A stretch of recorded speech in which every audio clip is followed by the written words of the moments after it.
జయశ్రీ కుసుమహరనాథ్. కుసుమహరనాథ మహాప్రభుని హృదయామృతము పాగల్ హరనాథ్ లేఖావళి 3లో 1వ భాగము 10వ లేఖ. పరమ ప్రేమమయవగు అమ్మా రజనీబాబు పత్ని, ప్రేమతో ముంచి ఎత్తిన మీ జాబు చదివి చాలా ఆనందించాను. మీ ప్రేమ అలాంటిదే కాకుంటే దుష్టుడైన ఈ బిడ్డకు ఎలా తల్లి కాగలిగారు? ఈ విషయంలో నా తల్లులు అందరూ సమానులే. అమ్మా, మీరు శారీరకమైన ఆరోగ్యంతో పాటు మానసికంగా కూడా ఆనందంగా ఉన్నారని విని నేను ఎంత ఆనందం పొందానో దానిని ఈ ఉత్తరంలో ఎలా వ్రాయగలను? అమ్మా, కృష్ణ అని అనేవారు సకల విధములైన ఆనందాన్ని పొందగలుగుతారు. వారికి ఏ విధమైన కష్టం కానీ భయం కానీ ఉండవు.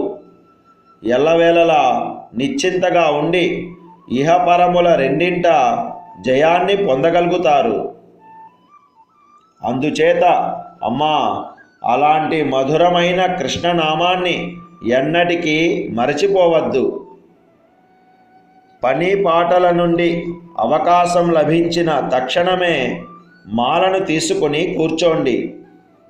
మనస్సు లగ్నమయ్యిందా లగ్నం కాలేదా అనే మీమాంస అవసరం లేదు.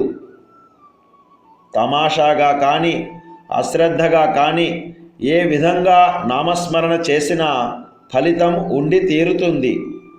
ఏమాత్రము సందేహం లేదు. సాధక కంఠహారమును కంఠస్థం చేయటానికి ప్రయత్నం చేయండి. నడుస్తున్నా కూర్చున్నా పనిచేస్తున్నా మనస్సులో ఒక్కొక్క పాదమును వల్లిస్తూ మననం చేస్తూ ఉండండి. ఈ విధంగా చేస్తూ ఉంటే అశ్రువులు తమంతట తాముగానే కనుల నుండి బయటకు వస్తాయి. ఆ అశ్రువులతో తడిసి భక్తి బీజము మొలకెత్తుతుంది. అది క్రమక్రమంగా ప్రబలి కృష్ణ పాద పద్మాల వరకు ఎత్తుగా ఎదుగుతుంది. అమ్మా, నిజానికి భక్తి అనేది ఒక లత వంటిది.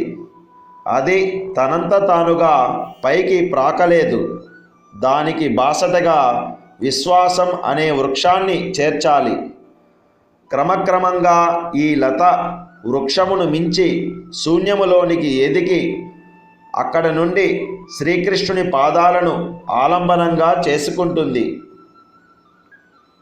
అప్పుడు మీరు కృతార్థులై ఆత్మనే కోల్పోయిన వారవుతారు.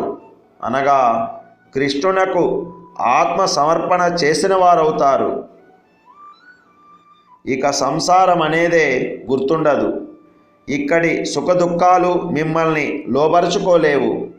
దానితో మీరు రాజులై ఇక్కడున్న అన్నింటి మీద అందరిపైన అధికారం చలాయించగలుగుతారు. అమ్మా, ఆ రోజు ఎంతో దూరంలో లేదు, చాలా దగ్గరలోనే ఉన్నది. విశ్వాసంతో నామం చేయండి. నామాన్ని ఎన్నటికీ మరువకండి. అమ్మా, ఇలాంటి బొమ్మరిలను ఎన్నో మార్లు కట్టారు, ఎన్నో మార్లు పడగొట్టారు. ఇంకా ఎందుకు? ఎల్లకాలం పిల్లవాండ్ర వలె ఉండటం ఉచితమేనా? అమ్మా, ప్రస్తుతం స్వామి అనగా భర్త చెంతకు వెళ్ళేందుకు సిద్ధపడటమే మంచిది. అమ్మా, కృష్ణుడు తప్ప స్వామి అయిన వారు మరెవ్వరూ లేరు, ఇక ముందు ఉండలేరు కూడా. కృష్ణుడు తప్ప మిగిలిన సర్వము ప్రకృతియే. అందువలన ఇప్పుడు స్వామి చెంతకు వెళ్ళటమే మంచిది. తగిన పని మరలా ఒక బొమ్మరిల్లు కట్టేందుకు ప్రయత్నించకు. ఈ రకమైన ప్రాపంచికమైన కొడుకులను కూతుళ్లను ధనాన్ని వైభవాన్ని అన్నింటినీ ఎన్నెన్ని మారులో పొందావు. వాటన్నింటినీ వారినందరినీ విడిచిపెట్టేశావు. కానీ వాటి కోసమై ఇప్పుడు ఒక్కమారైనా తలచుటయే లేదు. మరలా ఇప్పుడు ఈ సమస్తమును వదలి వెళ్ళిపోతావు. ఒక్కమారైనా ఎవరి గురించి ఆలోచించవు. మాటి మాటికి ఈ ఆటనే ఆడావు. అయినా ఇప్పటికీ తృప్తి పొందటం లేదు.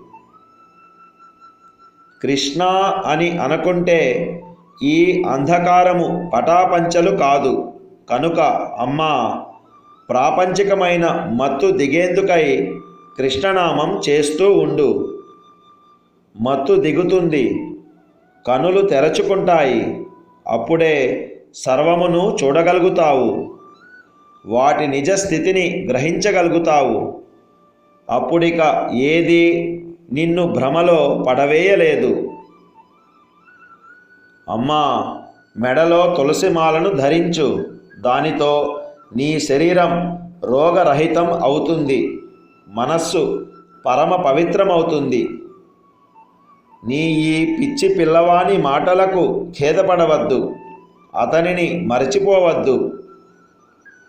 అమ్మా, నా వలనే మీ కోడలు కుసుమకుమారీదేవి కూడా మిమ్మల్ని చూడాలని ఆత్రపడుతున్నది. ఆ అదృష్టం మాకు ఎప్పుడు లభిస్తుందో తెలియదు. ఈసారి దసరా పూజ సెలవులలో ఒక పర్యాయం బృందావన దర్శనానికి వెళ్ళటం మంచిది.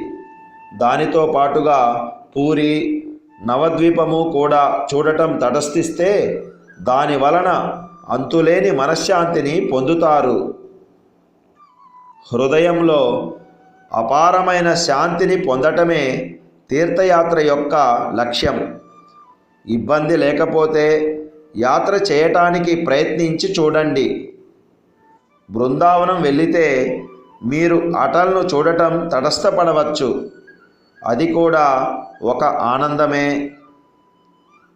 నా సోదరి సోదరులకు నా ప్రేమను తెలియచేయండి. మీ ప్రేమకగు బిడ్డ హర. కుసుమహర కుసుమహర కుసుమహర.